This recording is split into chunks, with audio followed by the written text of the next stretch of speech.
Yeah, yeah, yeah. Yeah, yeah. Je m'appelle Alexis Peskin, je suis artiste plasticien. J'ai grandi à Paris, je suis de mère afro-brésilienne, de père franco-russe. Et voilà, quoi, je suis un artiste du monde qui voyage beaucoup et qui découvre le monde petit à petit et qui s'exprime avec des images.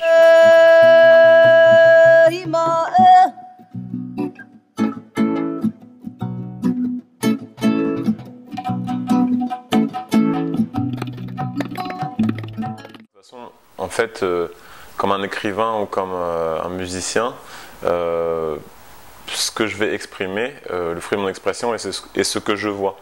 Donc quand je voyage, je vois plus de choses et ça m'ouvre l'esprit et ça me pousse à penser de manière différente et ça me re-questionne et ça me fait me redécouvrir aussi. Donc le fait de voyager dans l'espace, bien sûr, grandit son champ de vision et comment dire, et influence le travail et la parole visuelle.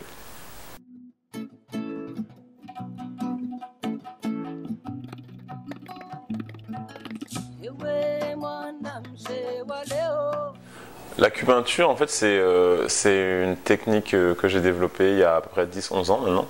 J'étais encore à l'université. En fait, dans mon travail, je parle souvent d'identité et plus spécifiquement de l'expérience noire, de Black Experience à un niveau global. C'est quelque chose qui m'intéresse dans tous mes voyages, partout où je vais, j'observe ces dynamiques-là. Et comment dire, en fait, l'acupuncture, c'est une technique avec laquelle j'utilise des clous sur du bois. Et comme vous l'avez bien dit, ça s'inspire un peu de la sérigraphie parce que je reprends les trames, les points et je remplace les points par des clous.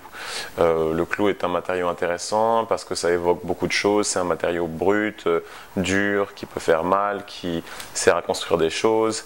C'est un matériau aussi qui joint les choses. C'est un matériau aussi banal et ça peut aussi faire penser à la récup ou au génie en fait de certains artisans qui utilisent, on va dire la créativité en général, avoir un manque et utiliser quelque chose et le transformer en une autre. Aussi, il y a ce côté métallique qui peut faire penser aux chaînes, à l'esclavage, à beaucoup d'autres choses, à la souffrance, à la crucifixion, au Nkisi du Congo. Non, en fait, il y a beaucoup de choses qui sont évoquées par ça et même d'autres personnes peuvent avoir d'autres références avec. C'est ça qui est intéressant en fait. C'est-à-dire que c'est pas fermé à ce que moi j'ai voulu dire.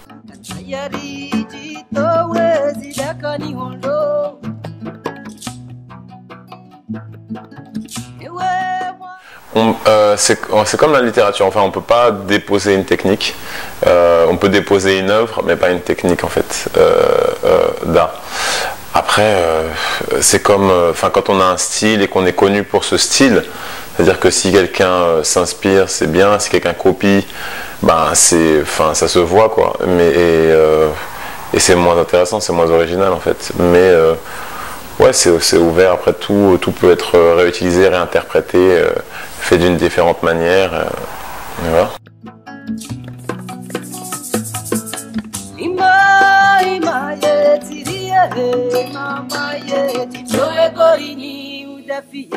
Comme moi je suis artiste, donc ce que j'exprime en fait c'est je pars d'une émotion que j'ai, d'une réaction que je vais avoir. D'un sentiment et en fait cette émotion je veux la transformer en poésie visuelle en général et on va dire traduire cette émotion de manière à ce qu'elle touche quelqu'un d'autre à un autre endroit intime en fait de cette personne et c'est ça l'art en fait pour moi, c'est à dire que il y a quelque chose que je vais voir et dont je vais avoir envie de parler mais je vais réfléchir à comment en parler d'une manière subtile, d'une manière poétique, d'une manière belle ou dure et toucher quelqu'un d'autre en fait.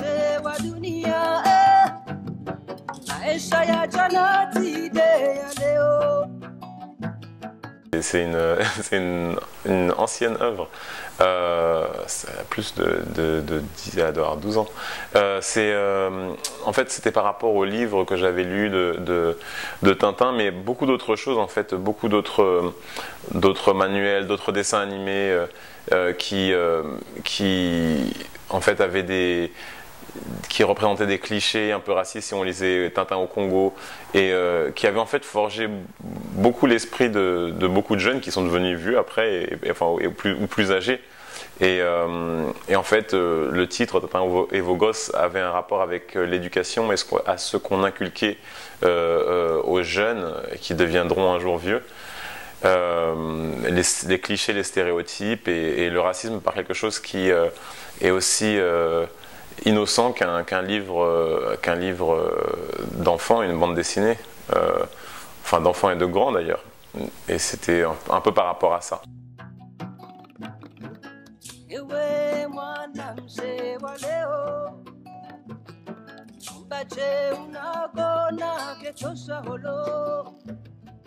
Oui, tout à fait. Enfin, je veux dire, toute personne peut peut-être forte ou un génie même dans son style, sa manière de dessiner et tout, mais peut avoir des ignorances ou peut être ignorant. Et sur certains sujets, c'était le cas de Hergé.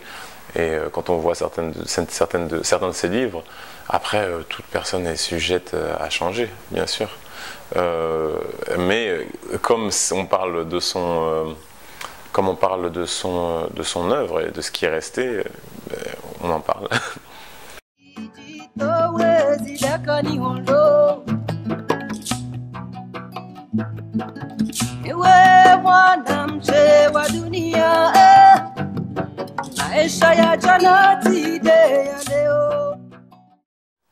Non, elle n'est pas innocente du tout, c'est archaïque. En plus, ce qui est marrant, enfin, dans un pays comme la France, c'est que souvent on veut éviter ces questions-là quand les Noirs eux-mêmes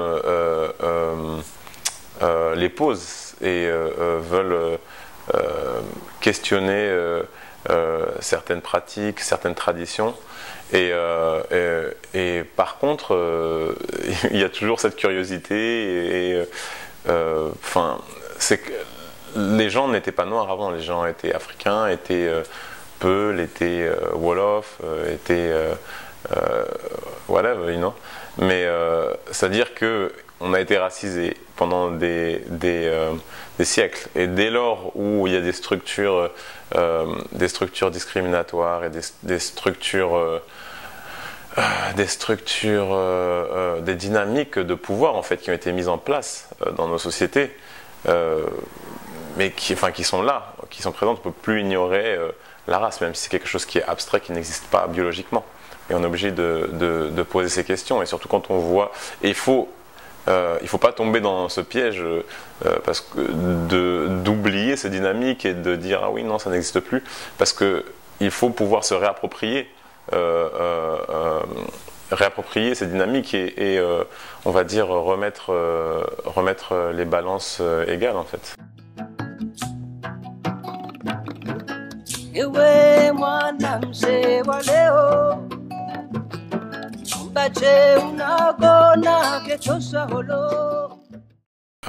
Howard University, HU,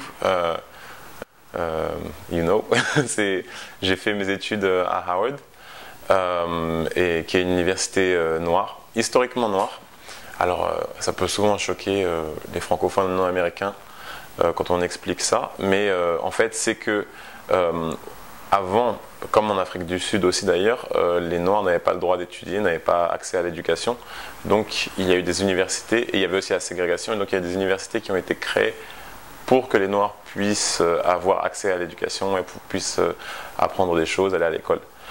Dont Howard University, qui était une des premières, si ce n'est la première, des HBCUs, Historically Black Colleges and Universities, qui a été fondée en 1867 par le colonel au général Howard, qui d'ailleurs était blanc. Et donc ce sont des universités où on apprend beaucoup de choses. Ce qui est intéressant, c'est que moi j'y ai appris la négritude, qui est une richesse française, et pourtant j'ai grandi en France et je n'avais jamais entendu, j'en avais peu entendu parler. Et j'ai dû aller jusqu'aux États-Unis dans une université noire pour apprendre ces choses. Et j'ai appris beaucoup d'autres choses. Par exemple, à l'époque où personne ne parlait de Basquiat, avant qu'on en parle dans le rap ou dans des véhicules plus populaires, en fait. Moi, j'ai appris. J'ai découvert le travail de Basquiat à l'école à Howard, dont d'autres artistes comme Jacob Lawrence, comme Kara Walker, avant que ces gens soient vraiment, on va dire, très très connus, quoi. Et même au niveau de la littérature, voilà quoi, Baldwin et plein d'autres personnes. Zora Neale Hurston, etc., etc. Et donc, en fait, on apprend, il y a cette espèce d'héritage et de tradition qu'on nous apprend. On a appris plein de choses comme la Harlem Renaissance et des mouvements artistiques. Et c'est une grande université. Il y a beaucoup de gens qui sont à cette université, dont Roberta Flack et Donny Hathaway, jusqu'à P. Diddy. J'ai joué au basket là-bas avant d'avoir une bourse pour l'art. Et c'est vrai que quand on joue au basket, il y avait la fanfare, les cheerleaders, les pom-pom girls comme on les appelle en France. Et c'était toute une ambiance qui avait une culture. C'était super intéressant. Ouais. Donc par exemple les Battle of the Bands, longtemps avant le film Drumline, quoi. J'ai vécu ça et c'était hyper intéressant. Ouais.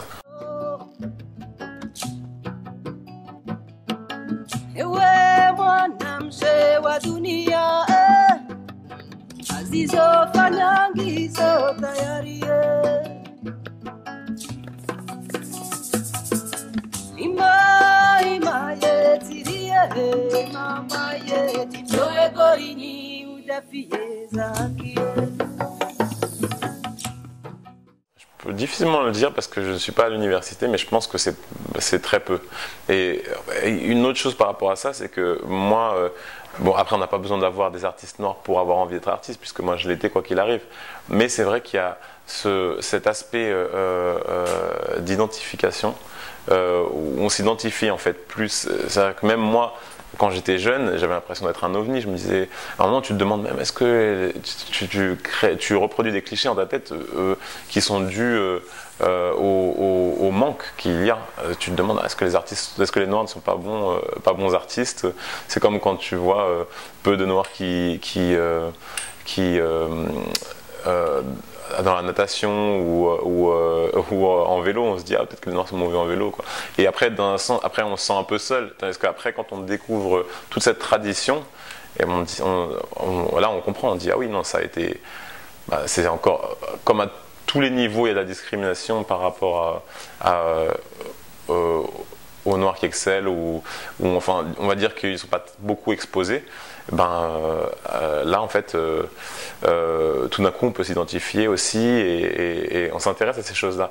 Et après maintenant on peut dire que aussi il y a beaucoup de curateurs commissaires d'exposition qui ont fait un très très bon travail. D'ailleurs il y a un article sur ça il y a pas longtemps parce que c'est vrai que dans le monde de l'art, dans les musées, dans les grandes institutions aux États-Unis notamment, les artistes noirs et femmes et autres minorités en fait, aux gens minorés n'étaient pas exposés dans les musées. Il y a eu des groupes comme les Guerrilla Girls qui parlaient justement du manque de représentation des femmes dans les musées aussi, par exemple.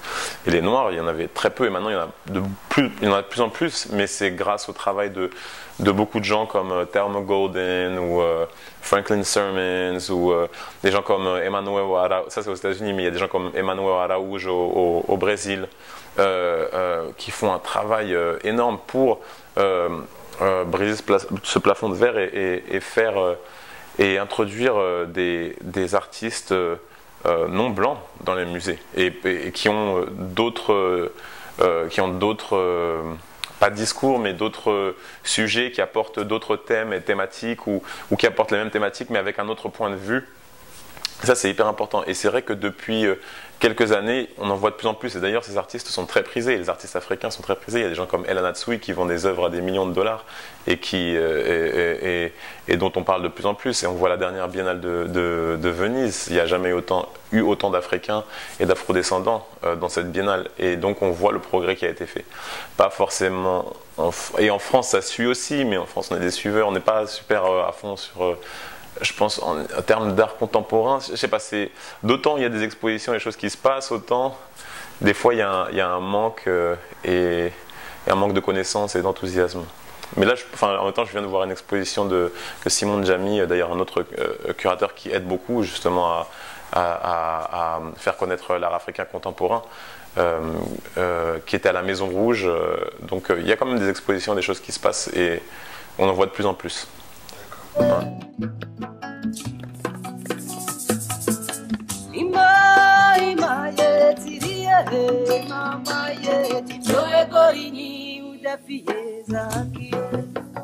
Voilà, non, je pense que le fait que j'ai fait cette œuvre a changé. Le fait que c'est fait la couverture de Libération, pas forcément. Sur le coup, ouais, on a vu. Après, moi, j'étais fier. Mon père a toujours été abonné à Libération et tout, donc j'étais fier. Et c'est un journal qui est beaucoup lu. Donc voilà. Mais après, il y a plein de gens qui n'ont pas vu cette couverture, donc ça n'a pas forcément eu un impact fou sur ma carrière ou quoi. Mais moi-même, j'étais content. Mais c'est plutôt le fait d'avoir fait cette œuvre, Mariam, qui a eu un impact parce que Libération, par exemple, a eu envie de la mettre en couverture. Il y a des bouquins, il y a au moins 3 ou 4 bouquins qui l'ont mis en couverture. Donc c'est plutôt l'œuvre en elle-même qui a fait que ça m'a fait connaître.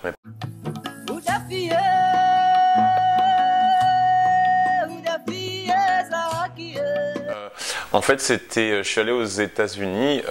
Alors c'est marrant parce qu'en fait en France, il y a toujours cette hiérarchie de francité où dès qu'on n'est pas blanc, judéo-chrétien, on nous ramène toujours à nos origines, on veut savoir d'où on vient. Même les Noirs eux-mêmes le font entre eux et on demande oui, quelles sont tes origines ou t'es d'où. Donc, et c'est vrai que tu t'es né à Paris, mais tu vas dire, en général, tu auras tendance à penser, parce que tu connais l'idée de la question, tu vas répondre là d'où tes parents viennent, quoi. Donc moi j'ai l'habitude de répondre Brésil, quoi, de par ma mère, parce que même que mon père soit franco-russe, les gens s'en foutaient, ils voulaient savoir qu'est-ce qui fait que tu es noir en fait, ou métissé.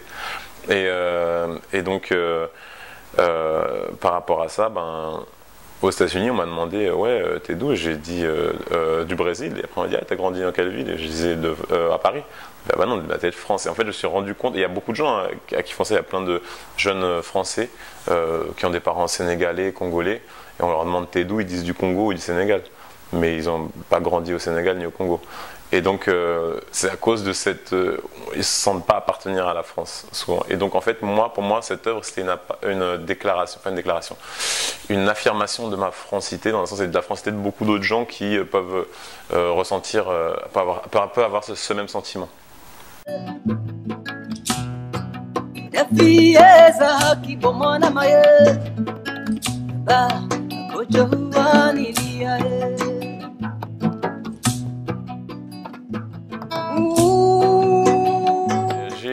Pas que au sein de la communauté noire, j'ai voyagé partout, je suis allé au Japon, mais dans tous mes voyages, ce qui m'intéresse, c'est l'expérience noire. Donc je m'intéresse aux dynamiques raciales et à voir comment les Noirs se sentent dans des espaces différents, en fait. C'est ça. Ce qu'on voit et qui vient de l'impérialisme, en fait, purement et durement, c'est qu'il y a... Souvent, on reconnaît des discriminations, on voit du racisme, mais qui a des formes complètement différentes d'un endroit à l'autre, et bien sûr avec des cultures différentes. C'est, on va dire, la manière, le ressenti ou l'expérience noire est complètement différente au Brésil qu'elle peut l'être en France, en fait.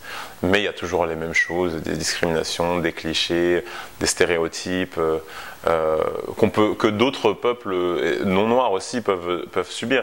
Mais c'est vrai que en fait, la couleur de peau noire porte en fait une lourde stigmate parce que c'est quelque chose qui a été développé comme scientifiquement inférieur ou avec tel cliché ou tel cliché attaché. Et après, en fait, il y a eu le colonialisme, il y a eu l'esclavage, on a été vus comme sans âme, comme des bêtes. Enfin, c'est des choses qui sont arrivées il n'y a pas si longtemps. Il y a eu la ségrégation, il y a eu ces choses-là. Et après, bien sûr, après, ça dépend de l'endroit où on va. Si on va aux États-Unis, oui, les Noirs ont été parqués dans des ghettos à un tel endroit. Après, il y a forcément plus de criminalité dans certains endroits. Donc après, il y a d'autres clichés qui viennent.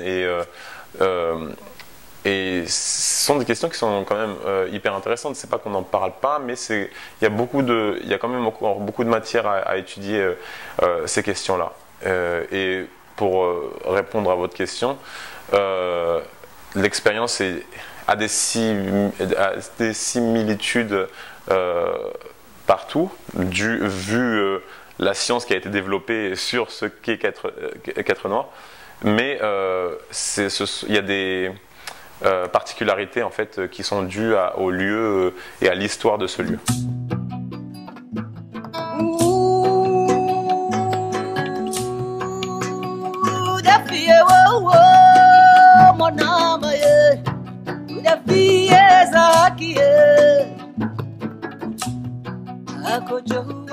C'était une lecture où on apprenait, enfin on a appris beaucoup de choses quoi. C'était hyper intéressant. On voyait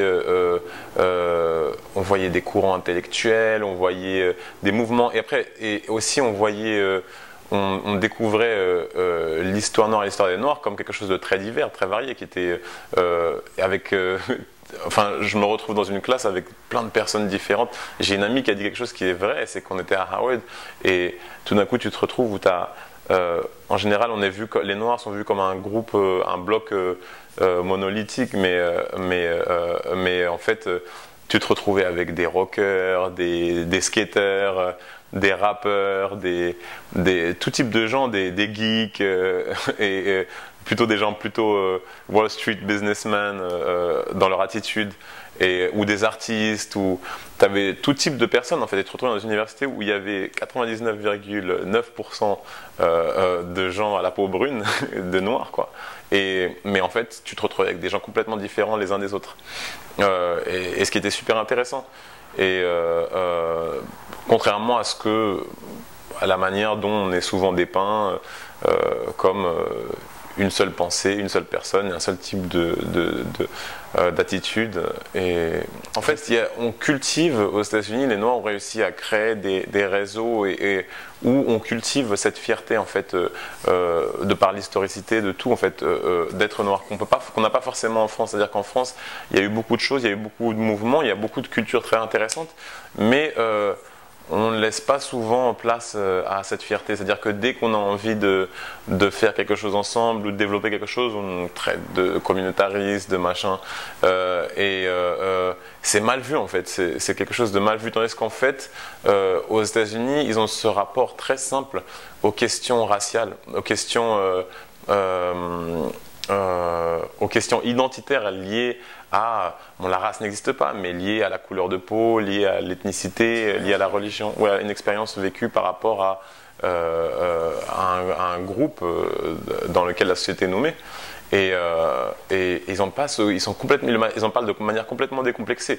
Pas que les États-Unis ont des endroits, enfin, ont énormément d'expériences racistes. C'est pas un pays qui est immunisé du racisme, bien au contraire. Mais ils sont ouverts à en parler et ils ont un truc qui est beaucoup moins hypocrite que la France où en fait, ils ont cette manière plus pragmatique. Par exemple, ils ont des quotas, ou sinon, ils comptent aussi. Ils font des statistiques ethniques qui permettent de voir là où il y a des problèmes. Ils sont beaucoup plus pragmatiques et on peut régler les problèmes de manière beaucoup plus simple et en plus, ou du moins beaucoup plus claire en fait. C'est-à-dire que même au niveau juridique, après bien sûr il y a beaucoup d'injustices, on le voit avec tous les policiers qui tuent des jeunes, des enfants et des jeunes hommes et femmes noirs et qui partent tranquillement, mais au moins c'est vu, et c'est vu dans la presse d'une manière et on s'y intéresse, et il y a beaucoup de chercheurs qui s'y intéressent de tous les bords, noir, blanc, peu importe, et c'est ok, c'est-à-dire que on ne questionne pas les gens si quelqu'un décide de faire des Black Studies ou de s'intéresser à cette culture qui est une culture, on ne va pas le questionner, oui mais machin, mais est-ce que ça existe vraiment la culture noire, machin, tandis qu'on ne pose jamais des questions sur est-ce que ça existe la musique noire, on le sait, tu vois, mais genre pour toutes les autres choses on le questionne, et on ne conçoit pas que quelqu'un fasse des études ou s'intéresse à ces sujets-là. Du moins en France, on ne le conçoit pas. Tandis que là-bas, c'est ok, on laisse si quelqu'un, un japonais a envie de faire des études noires ou d'aller à Harvard ou dans d'autres universités, parce qu'il y a des universités blanches qui font des Black Studies ou African Studies, bah, il peut le faire, il n'y a pas de problème. On ne va pas le questionner ou quoi, ou le faire se sentir mal à l'aise. Je comprends pas pourquoi les gens ont ce malaise et veulent faire taire automatiquement tout ce qui questionne les inégalités qui touchent les Noirs.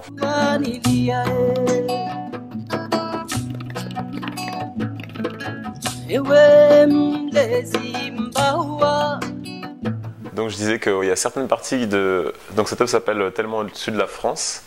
Et donc il y a certaines parties qui sont faites avec des clous. Certains clous sont peints à l'émail, à la peinture émail noire, et d'autres sont peints, sont dorés à la feuille. Donc j'ai utilisé de la feuille d'or dessus. Après il y a certaines parures qui sont perlées en fait normalement, et j'ai remplacé les perles avec des punaises. Et puis toujours un peu cette idée de récup que je trouve intéressante et qui fait aussi une des richesses du continent africain. Et là aussi on a des punaises au niveau du pagne de la femme. Après derrière le fond on a ce sont des motifs de pagne tissé qu'on peut trouver au Sénégal, en Guinée ou au Mali. Je l'ai repris et j'ai utilisé ça pour orner en fait, et c'est un peu un mélange de cultures. On a un sabre, une épée, des espèces de parures qu'on peut trouver dans la culture afro-brésilienne. C'est dans le costume de Yemanja, et sinon après j'ai les boucles d'oreilles peules, des bijoux sud-africains ou qu'on peut trouver au Mali. Et voilà, comme je disais aussi, le pagne tissé derrière. Et donc en fait cette femme qui a une posture très majestueuse, très confiante, nous regarde, et en même temps elle exulte la beauté, elle est belle et fière, et en même temps la force, et elle montre qu'elle ne se laisse pas faire quand même. Elle a un sabre à la main, mais sur l'autre main en fait elle a de la poussière d'or qu'elle laisse, qui montre aussi la générosité. À chaque fois que je reviens en France, j'en ai un peu marre de toutes ces questions. Je vois que les gens n'avancent pas, ils n'arrivent pas à comprendre certaines choses. En fait, plus on voyage, plus on a cette ouverture et on voit les choses, et on voit en fait cette espèce d'ignorance qui est due bien sûr à une base un peu colonialiste qui est néocoloniale, et où on voit que certaines populations, des gens provenant d'Afrique ou d'autres endroits dans le monde, on les voit en dessous, on les voit comme toujours inférieurs. Et en fait, je voulais dire que de par ces voyages, toutes les questions qui se posent ici et qui n'avancent pas, en même temps, c'est pour ça que j'ai titré comme ça, c'était genre tellement au-dessus de la France, c'est-à-dire qu'il y a tellement plus grand. Ça me faisait penser un peu à une œuvre de Jota Castro que j'aime beaucoup, qui s'appelait Allah est grand mais il n'est pas français, qui traduisait très bien en fait l'état d'esprit français, où les gens voyaient la France comme quelque chose de divin ou d'au-dessus de tout, quoi, tandis qu'il y a tellement plus, et en fait, dans un sens, c'est marrant parce qu'on parle toujours de la Deuxième Guerre et de ça, mais on est hyper nationaliste, et c'était un peu une des bases des problématiques de l'Allemagne nazie, en fait, le nationalisme. Et enfin, on pense qu'on est tellement au-dessus de tout le monde parce qu'en fait, on est tellement petit. Mais on est grand, mais enfin oui, mais il n'y a pas que ça. Ouais, qui s'appelle Apollo Black. Le titre a été titré par des étudiants en communication visuelle à Bobigny, dans un lycée professionnel qui s'appelle Alfred Coste. Et donc on a fait une collaboration avec eux, et j'ai aussi une non-profit, une association, et j'avais ramené 3 jeunes brésiliens, et ils ont travaillé ensemble sur cette œuvre, et du début à la fin en fait je leur ai appris l'acupuncture, on a fait des séances photos, et on a un peu appris à filmer aussi ensemble, et voilà quoi. Et du coup on a fait cette œuvre, on a collaboré avec un mannequin, Oumi, qui en fait a même lui aussi expliqué son métier et donc les jeunes lui disaient quoi faire, fais ci, saute, machin, et on le prenait en photo en même temps. Et après on a fait le travail d'acupuncture, c'est-à-dire le travail sur l'ordinateur, sur Photoshop, en PAO, et on a détouré les photos, et après j'ai choisi les meilleures illustrations des élèves, et j'ai composé en fait avec leur composition. Et ce que je leur disais aussi, en fait, parce qu'ils sont étudiants en communication visuelle, et donc je leur ai un peu appris à penser comme des plasticiens, ou de manière plus ouverte, en fait, dans un sens où la communication, c'est dire quelque chose tout de suite et ça reste fermé. C'est je veux dire ça et il faut le communiquer d'une manière unilatérale. Tandis que l'art, c'est différent. Ça suggère beaucoup d'autres choses, et c'est plus ouvert en fait à l'interprétation des gens. Donc en fait, je leur ai parlé d'afrofuturisme, je leur ai parlé justement de sortir, encore dans la même idée, de sortir de son quartier, de la France, de sa culture.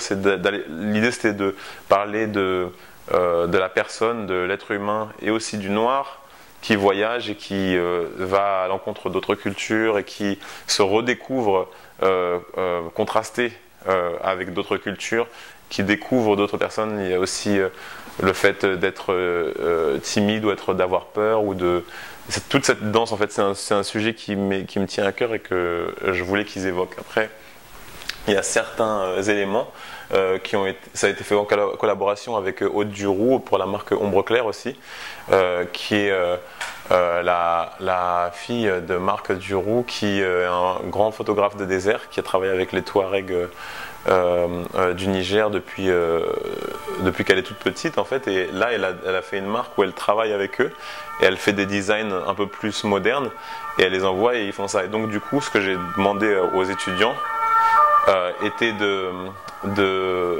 avec toutes les thématiques qu'on leur a données, était de faire des dessins abstraits sur des triangles. Il y avait Alexis, un des élèves, qui était venu avec l'idée des triangles. Et après, en gros, ils ont fait des designs qui représentaient la culture, ou d'autres thématiques comme le voyage, ou l'amour et de ça. Et en fait, ils ont envoyé ces dessins à ces Touaregs qui les ont reproduits de manière traditionnelle, comme on fait les bijoux Touareg, en fait. Et on a rajouté cet aspect à cette œuvre. Et ça s'appelle Apollo Black. Donc on parlait de l'espace, d'aller vers d'autres mondes, de découvrir. Et c'est pour ça qu'il y a ces espèces de sphères. Ça, c'est Ali qui a eu cette idée un peu de faire une espèce de sphère noire. Après, nous, on l'a rechangé, mais c'était son idée aussi. Donc voilà. En fait, ça, c'est une œuvre. Ouais. C'est la même personne qui, d'une manière un peu introspective, se regarde en entière, en train de flotter un peu dans l'univers. C'est la même œuvre, en fait, qui a été faite à Bobigny, au lycée. Donc en fait, ça, c'est une œuvre qui s'appelle Désintégration. Astérix revient souvent dans mes œuvres pour parler encore une fois de cette idée un peu stupide de hiérarchie, de francité, et hypocrite, surtout quand on parle d'une nation, de laïcité, et qu'après on parle de Français de souche contre Français de l'immigration, issus de l'immigration, et que d'ailleurs on ne parle jamais des Français issus de l'immigration si ils sont issus de l'immigration qui est subsaharienne, de l'Afrique subsaharienne ou maghrébine, en fait, ou nord-africaine. Et donc du coup, j'utilise Astérix pour parler. On voit deux Astérix qu'une femme noire tient dans ses mains, et qui l'efface, en fait, dans une espèce de fond blanc. Donc Astérix, bien sûr, parce que c'est les Gaulois, donc c'est l'idée de Français de souche, donc d'une espèce de légitimité dans la francité. Et donc voilà. Mais après, dans mes œuvres, les personnages, les personnes qui sont représentées sont jamais des victimes, et ont toujours le choix. Et malgré le fait qu'elle est en train de se faire effacer, et d'ailleurs on lui efface sa bouche, parce qu'il y a aussi cette idée que on nous empêche de parler, en fait. On n'a pas envie d'entendre certaines choses. Après, quand on parle de certains problèmes, certaines problématiques, par exemple, on va vouloir parler de l'héritage, du colonialisme ou de l'esclavage, et après on dit oui, mais il faut passer à autre chose. Bien sûr, il faut passer à autre chose, mais c'est indécent de dire qu'il faut passer à autre chose, enfin, de vouloir taire quelqu'un qui parle de ses problèmes, tandis qu'on ne va jamais oser dire ça à quelqu'un qui est en train de parler du génocide arménien, par exemple. Ça, c'est horrible de vouloir, si on parle de quelque chose, dit oui, mais genre, tais-toi en fait, ne parle pas de ça. C'est indécent, je trouve. Mais les gens le font tout le temps, donc c'est l'idée, quand on lui efface sa bouche, c'est ça un peu aussi. Enfin, ça peut être ça. Ou d'autres choses qu'on veut faire taire. Et donc, comme je disais, ce n'est pas une victime du sens où elle est beaucoup plus grande que les Astérix, et que si elle veut, c'est elle qui les tient. Mais si elle veut, elle peut les faire tomber ou les faire descendre du moins. Ou en fait, quand l'œuvre est exposée en galerie ou en musée, elle est exposée en plusieurs endroits, dont le FESMAN, Festival mondial des arts nègres Dakar en 2010. Et en fait, normalement, il y a toujours le pied qui sort. En fait, le pied est fait sur le mur. C'est-à-dire, il s'appelle outside in parce qu'il a un côté où il sort du tableau, enfin, il est entre deux mondes en fait. Et ça peut être interprété par le fait qu'il était en costume, quelqu'un qui est un noir dans le monde du travail ou dans d'autres sphères. En fait, le fait de la manière dont son corps est vu, le corps noir en fait est vu dans certains milieux et dans certaines... Celle-là, c'est Jazzy Belle. Jazzy Belle, c'était par rapport en fait c'est une œuvre sur le jazz, et donc derrière on voit sur la fumée en fait, il y a des éléments abstraits comme des instruments de musique, mais aussi en fait c'est lié au jazz, mais avec des éléments de la culture et de l'histoire américaine. Donc tu as des croix qui brûlent, les croix du Ku Klux Klan, il y a des chaînes, des bateaux, des négriers, des cordes. Après, enfin, tout ce qui est aussi lié à l'histoire du jazz, et des tensions, justement, il y a des choses positives mais aussi négatives, comme une seringue avec la drogue et tout. Et donc, voilà.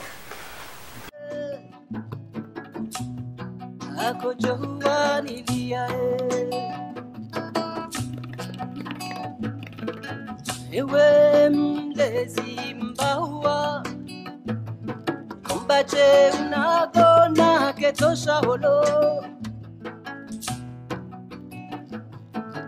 Wisonga juwa ujizire Dans mes œuvres, les gens ne sont jamais des victimes, ils peuvent toujours choisir. Et quelque chose que je mets en avant, c'est aussi la culture, la force, qu'on a pu le voir dans un tableau comme Tellement au-dessus de la France ou d'autres tableaux. La manière, en fait, moi je pense que, pour répondre à votre question, mon upbringing, le fait que j'ai été exposé à plusieurs cultures, font que, en fait, c'est ce qui me pousse à faire ces œuvres et à parler de la manière dont je parle de mes œuvres. Je ne sais pas si je mets en avant une culture ou une autre qui font partie de mon upbringing, en fait, de la manière dont j'ai grandi, ou de mes origines, en fait. C'est pas forcément les origines que je veux mettre en avant, c'est plutôt des sujets qui m'intéressent, et à la base, en fait, tout part d'une espèce de... Tout part de l'humanisme, en fait, et de certaines valeurs que j'ai, qui font... Et à partir de ces valeurs, il y a un constat de choses, de dynamiques qu'il y a dans le monde qui sont problématiques. Et en fait, les valeurs que j'ai d'humanisme me poussent à parler de ces choses-là. Et c'est-à-dire que je pourrais parler de toute culture.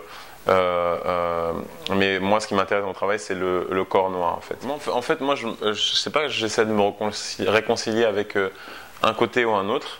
Je pense que c'est même pas une histoire de que noir ou blanc, c'est moi, comme je le disais, c'est des valeurs qui m'ont été inculquées par mon père, par ma mère, par mes grands-parents, de par l'histoire de ma famille, de mes familles. Ces valeurs font que je parle de certains sujets d'une certaine manière. Mais moi, mes œuvres ne sont pas vraiment des autoportraits en fait. Ce ne sont pas des autoportraits qui parlent de mon histoire, quoi. C'est plutôt mon histoire ou l'histoire de ma famille qui m'influence à parler de certains sujets d'une certaine manière. Mais c'est pas, même si l'histoire de ma famille est intéressante, c'est pas l'histoire de ma famille dont je parle dans les trucs. Et d'ailleurs, c'est pas forcément toujours que mon histoire personnelle. C'est-à-dire que y a des choses que j'ai vues, des injustices que j'ai vécues ou que j'ai vues autour de moi et que je vois tout le temps, que je continue à voir, qui m'intéressent. Mais c'est pas tout le temps autobiographique. Ce sont des choses dont j'ai envie de parler en fait. Mais mon upbringing fait que j'en parle d'une certaine manière.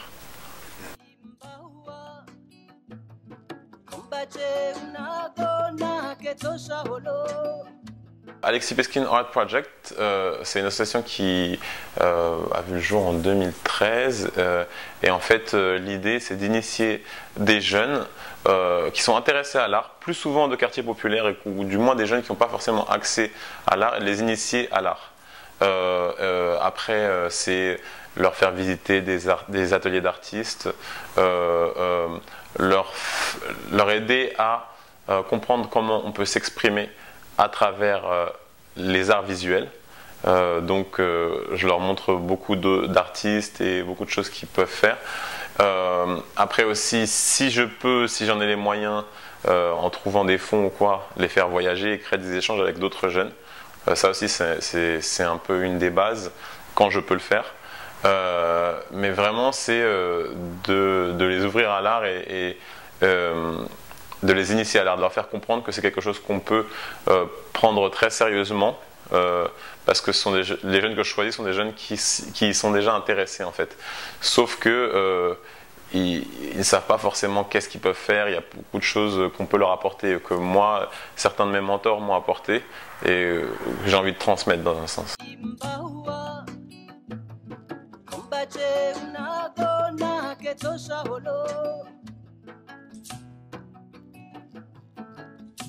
Ça peut l'être. Ouais, je pense que ça l'est beaucoup. Après, ça dépend de quel art, parce que la musique, tout le monde y a accès, par exemple. Après, ça dépend de quelle musique aussi. Mais c'est vrai que souvent, les milieux populaires ne sont pas très bien exposés aux arts visuels. Et à l'art contemporain aussi. Après, il y a certains établissements comme le Brooklyn Museum qui ont très bien réussi à faire ces choses-là, à faire venir des gens des quartiers qui habitaient autour du musée et à les inclure et à faire inclure dans leur propre culture ou dans leur culture personnelle les arts ou l'art contemporain. Et du coup, ouais, je pense que c'est important de faire ce travail aussi.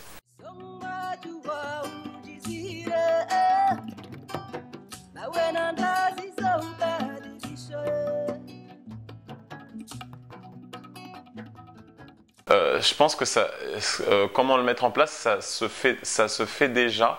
Enfin, les éléments dont on a besoin pour mettre en place un marché de l'art africain est déjà en marche. C'est-à-dire qu'on a de plus en plus de biennales partout.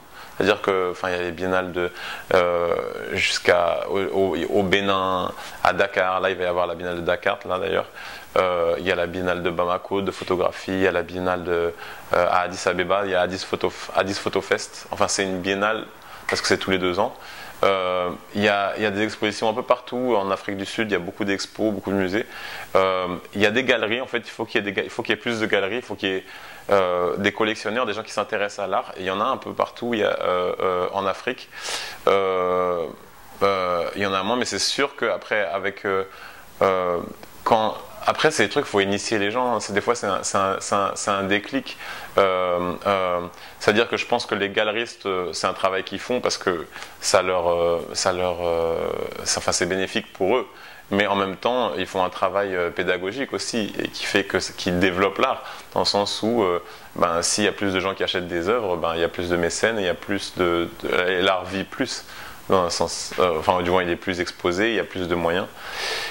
Donc je pense qu'après je suis pas expert en la matière, mais ce sont ces choses qui font que s'il y a plus de lieux déjà d'art, des gens comme Koyokuo qui ouvrent des centres ou comme Olabisi Silva au Nigeria ou Koyokuo au Sénégal, ou des résidences comme Thread, Koyokuo qui a ouvert Raw Material Company, et des centres vraiment d'art contemporain comme ça, dynamique et super bien fait, très beau, qui, dans un sens, qui montre, qui respecte le travail des artistes, parce que ça, tout de suite, quand on voit ces beaux espaces dans lesquels on voit des œuvres, c'est autre chose, quoi. Et du coup, eux promeuvent l'art, c'est déjà du niveau culturel où l'exposition est importante. Après, il y a les gens qui vendent, les marchands et tout ce travail. Et il faut qu'il y ait des collectionneurs aussi. C'est-à-dire qu'il faut qu'il y ait des gens qui s'intéressent. C'est important qu'il y ait des collectionneurs africains qui collectionnent l'art africain. Et il y en a, mais il faut qu'il y en ait de plus.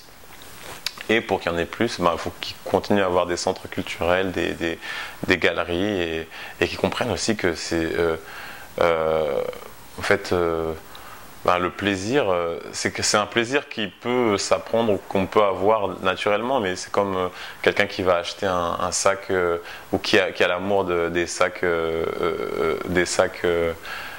main ou des chaussures ou peu importe. Il y a des gens qui ont, ou des voitures, enfin mais après c'est quelque chose de plus profond encore l'art, parce que c'est quelque chose qui peut nous toucher et qui peut nous parler, et c'est comme la musique en fait. C'est ça, cette dimension, il peut y avoir cette dimension matérielle et esthétique et décorative, mais en même temps il y a un côté émotionnel qui nous touche profondément.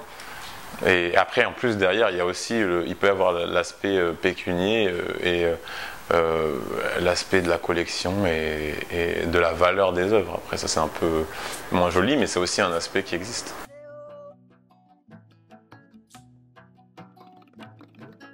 Ewe mwana mzee wa leo, mbache unagona ketosha holo. Ewe mwana mzee wa dunia, azizofanya ngizo tayari. Ima yetirie mama yeti choe gorini udafie zakie udafie